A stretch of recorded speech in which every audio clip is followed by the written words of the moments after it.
जयंती पे हम लोग आज यहाँ इस सेमिनार हॉल में एकत्रित हुए। कहा जाता है कि हिंदी साहित्य में प्रेमचंद युग जो है वह साहित्य को जीवन से जोड़ने का काम करता है। उससे पहले जो साहित्य लिखे जा रहे थे वह तिलिस्म, अयारी, जादू टोना, जो आप चंद्रकांता वगैरह देखते थे पहले धारावाहिक में, वो सब साहित्य लिखा गया। लेकिन प्रेमचंद जी का जो पूरा साहित्य है वह आम लोगों का साहित्य है, गरीबों का साहित्य है, किसानों का साहित्य है, मजदूरों का साहित्य है। उन्होंने अपने साहित्य में जो समाज में, गांव में जो निम्न तबके के लोग थे उनको उसका पात्र बनाया और साहित्य को एक नया स्वरूप दिया। हिंदी में प्रेमचंद जो है एक पत्रकार के रूप में प्रसिद्ध है। विभिन्न पत्र पत्रिकाओं का इन्होंने संपादन किया है। कहानीकार के रूप में भी प्रसिद्ध है और उपन्यासकार के रूप में भी प्रसिद्ध है। कहानी और उपन्यास के क्षेत्र में इनको कहानी सम्राट और उपन्यास सम्राट की पदवी प्राप्त है। इन्होंने जो है कहानी और उपन्यास के क्षेत्र में जो रचनाएं की वह एक तरह से बोल सकते हैं यथार्थवादी साहित्य में अपना एक अलग महत्व रखती है। अगर आप देखें तो प्रेमचंद के संपूर्ण साहित्य में जो है एक तरह से सामाजिक, राजनीतिक, आर्थिक और सांस्कृतिक जीवन का व्यापक चित्रण देखने को मिलता है। महान साहित्यकार और युग परिवर्तक लेखक प्रेमचंद ने अपनी रचनाओं में एक तरह से कहे तो ग्रामीण समस्या को उठाया है। राष्ट्रीय आंदोलन, राष्ट्रीय फलक पर जो उस समय की समस्या थी उन समस्याओं को भी उन्होंने अपनी जो है रचनाओं में उठाया। आप देखिए, सोजे वतन को अंग्रेज सरकार जब्त कर लिया, इसलिए जब्त कर लिया क्योंकि उसमें जो है राष्ट्रीयता की भावना से संबंधित जो है कहानियाँ थी। आगे जो है कृषक समस्या, अनमेल विवाह की जो समस्या है, आज तो देखिए विवाह में जो है ये प्रेफरेंस मिलता है लड़के और लड़कियों को कि आप लड़की को पसंद कर ले या लड़का लड़की को पसंद कर ले, लड़की लड़का को पसंद कर ले। पहले आज से जो प्रेमचंद का जो साहित्य लिखा गया 1930-1936 के आसपास, उस समय स्त्रियों को इस तरह का बहुत अधिकार प्राप्त नहीं था।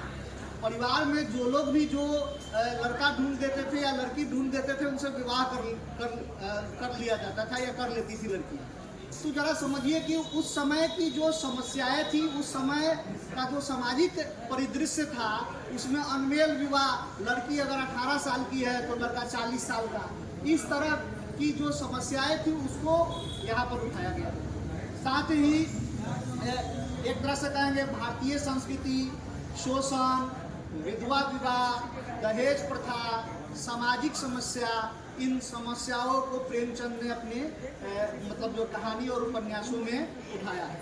हजारी प्रसाद द्विवेदी जो है प्रेमचंद के संदर्भ में कहते हैं कि प्रेमचंद शताब्दियों से पद दलित, अपमानित और उपेक्षित कृषकों की आवाज़ थी। यानी अगर प्रेमचंद को समझना है तो अगर आप उत्तर भारत के किसानों को और उनकी समस्याओं को समझ लेते हैं, गरीब लोग और खेतिहर लोगों को समझ लेते हैं, तो आप उनके साहित्य को आसानी से समझ लेंगे।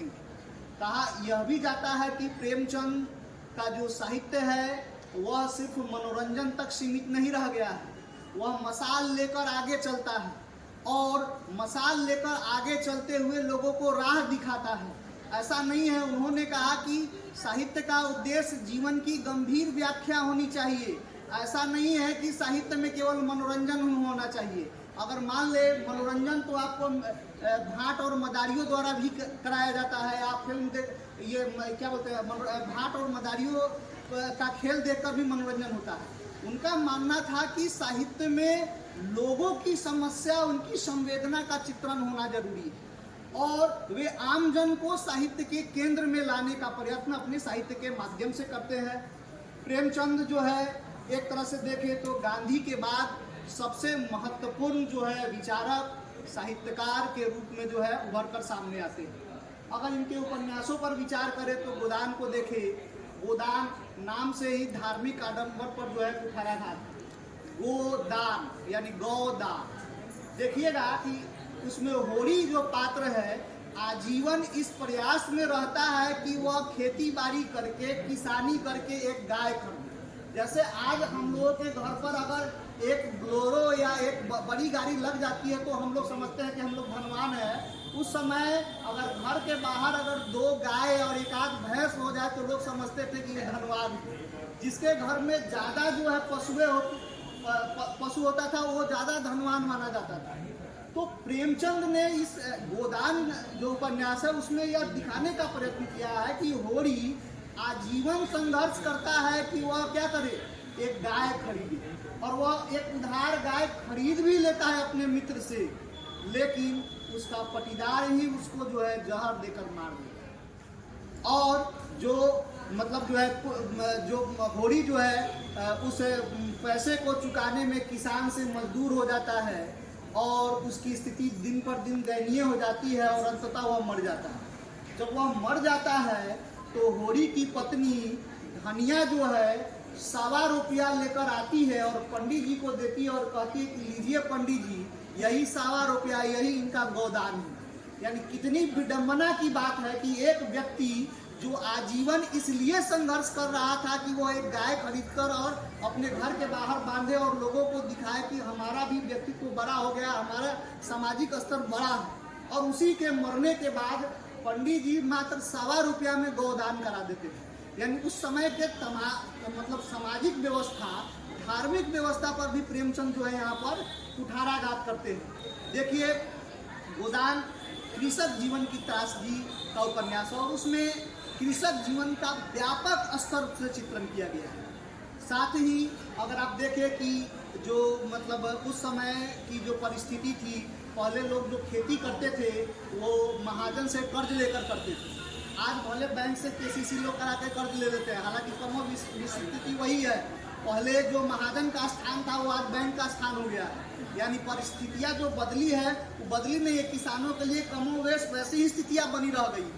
तो वह मतलब जो है कर्ज लेता था और धीरे धीरे भूमिहीन हो जा रहा था। उस परिस्थिति का चित्रण जो है प्रेमचंद जो है अपने उपन्यास जो है गोदान में करते हैं। कहानियों में भी देखें तो ये सबसे जो महत्वपूर्ण उनकी कहानी है देश प्रेम पर, और उन्होंने दुनिया का सबसे अनमोल रतन जो सोजे वतन कहानी संग्रह में प्रकाशित है। दुनिया का सबसे अनमोल रतन कहानी देश प्रेम और तत्कालीन राष्ट्रीय चेतना को जागृत करने वाली कहानी।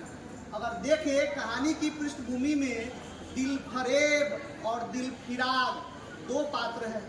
दिलफरेब जो है दिलफिराग प्रेम करता है और उसका प्रेम पाना चाहता है। तो दिलफरेब है वो कहती है कि जाओ, अगर तुम मुझसे प्रेम करते हो तो दुनिया की सबसे अनमोल रत्न मेरे लिए लेकर आओ, और सुनो अगर नहीं लेकर आए तो इधर आना मत, नहीं तो सूली पे टंगवा दो। वह जब जाता है दुनिया का सबसे अनमोल रत्न लेने तो देखता है कि एक काला व्यक्ति जो फांसी से अभी उतारा गया है और वह रो रहा है, आत्मग्लानि में रो रहा है। वह टपक के जाता है और उसके आंख के आंसू को ले लेता है। उसको लगता है कि आत्मग्लानि का यह आंसू जो है यही दुनिया का सबसे अनमोल रत्न है, और लेकर जाता है।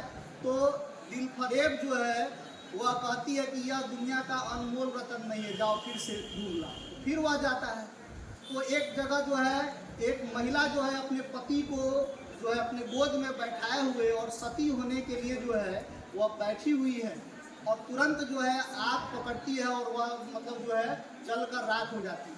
तो उस राख को लेकर आता है और कहता है कि ये अपने प्रेम के लिए, अपने पति के लिए जो है वह सती हो गई, यही दुनिया का सबसे अनमोल रत्न। फिर उसको लौटा देती है दिलफरेब, कहती है कि ये नहीं। तो फिर वो सोचता है कि अब इस दुनिया में इससे क्या हो सकता है, दुनिया का अनमोल रत्न। वो सोचता है कि चलो आत्महत्या कर लेते हैं। तो वह जब जिस पहाड़ पे जाता है कूदने, तो वहीं पर एक व्यक्ति कहता है कि बुज़दिल तुम मरो नहीं, प्रेम में धैर्य की आवश्यकता होती है। तुम भारत जाओ, वहाँ तुमको दुनिया का अनमोल रत्न मिलेगा। जब वह भारत भूमि में आता है तो वह देखता है कि बहुत सारी लाशें जो है वह पड़ी हुई है, उसी में एक व्यक्ति दर्द से कराह रहा है, तो उसके पास वह जाता है और कपड़े लेकर उसके जख्म को बांधने की कोशिश करता है, बांधता है। तभी वह कहता है कि नहीं, मेरे इस जख्म को नहीं बांधो, मैं जीना नहीं चाहता हूँ, मैं मर जाना चाहता हूँ। क्योंकि उस देश में मैं जीना नहीं चाहता, मेरे ही देश में मैं अगर परतंत्र हूँ तो उस देश में मुझे जीने का हक नहीं है। और वह कहता है और कपड़ा को खोलकर वह मर जाता है। उससे जो खून निकलता है तुरंत जो है वह दिलफिराक जो है वह ले लेता है और दिलफरेब के पास लेकर जाता है और कहता है कि राष्ट्र भूमि के लिए ये एक सैनिक का आखिरी खून का कतरा है, यही दुनिया का अनमोल रत्न है। और दिलफरेब जो है वो उसको क्या करती है, स्वीकार कर लेती है और कहती है कि यही दुनिया का सबसे अनमोल रत्न है। और एक शिलापट पर लिखवा देती है कि राष्ट्र प्रेम में सैनिक का निकला हुआ आखिरी खून का खतरा यही जो है दुनिया का सबसे अनमोल रत्न। तो ऐसे अगर हम देखें तो प्रेमचंद जी ने अपने साहित्य में तात्कालीन सामाजिक यथार्थवादी परिस्थिति, राजनीतिक यथार्थवादी परिस्थिति और सांस्कृतिक राष्ट्रीयता, इन सभी को व्यापक स्तर पर समेटते हुए एक ऐसे साहित्य की रचना की जिसकी प्रासंगिकता आज भी है और आगे भी रहेगी। और उनकी जयंती पर मैं उन्हें नमन करता हूँ। धन्यवाद।